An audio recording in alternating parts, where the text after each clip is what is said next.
गांव में श्याम नाम का एक गरीब मछुआरा रहता था और गांव के आसपास के तालाबों से ही वह मछली पकड़ता था।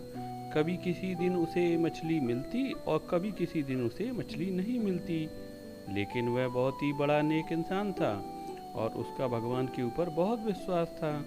एक दिन तालाब में मछली पकड़ते पकड़ते उसके जाल में बहुत बड़ी मछली फंस गई। वह मछली को देखकर सोचने लगा कि वह इस मछली को नहीं बेचेगा और घर जाकर सभी परिवार के साथ इस मछली को खाएगा।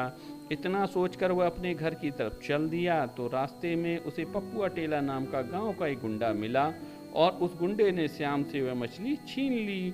श्याम अब क्या करे, इसलिए उसने गहरी सांस लेकर और फिर से उदास होकर मछली पकड़ने चला गया। इस तरफ जब पप्पू अटेला अपने घर की तरफ लौट रहा था तो उसे मछली ने पप्पू अटेला के हाथ में काट लिया। पप्पू अटेला को उस वक्त कोई दर्द महसूस नहीं हुआ, लेकिन कुछ ही दिनों में उसके हाथों के ऊपर संक्रमण हो गया। फिर वह डॉक्टर के पास आया और डॉक्टर ने उसकी उंगली पर दवा लगाकर और बोला 4 दिन बाद तुम मेरे यहाँ फिर से आना।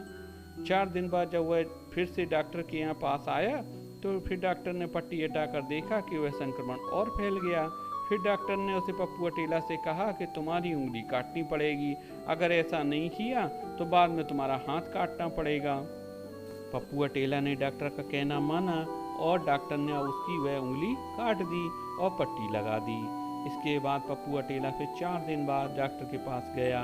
डॉक्टर ने पट्टी हटाई तो देखा कि वह संक्रमण और फैल गया है। इसके बाद डॉक्टर ने कहा अब कलाई तक काटनी पड़ेगी और फिर डॉक्टर ने कलाई तक हाथ काट दी।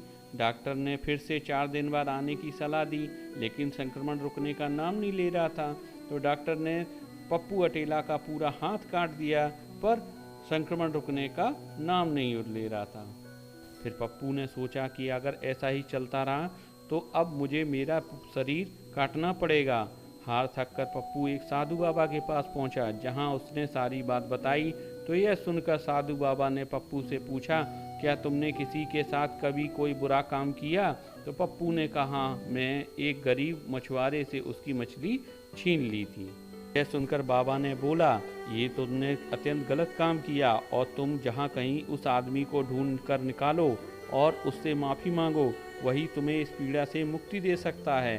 पप्पू अटेला ने बहुत लोगों से पूछताछ की और श्याम के गांव में आ पहुंचा और उसे श्याम को ढूंढ निकाला और उसके चरणों में गिरकर कहा, तुम मुझे माफ़ कर दो, तुमने मुझे क्या श्राप दिया है कि मेरा आज यह हालत हो गया।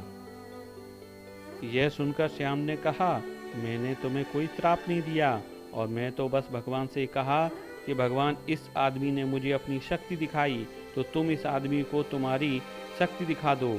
बच्चों, हमें इस कहानी से यह सीख मिलती है कि हमें कभी किसी का बुरा नहीं करना चाहिए।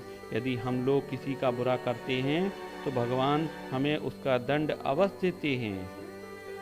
इसी तरीके की और कहानियाँ सुनने के लिए हमारे चैनल को सब्सक्राइब करें, लाइक करें और शेयर करें। धन्यवाद।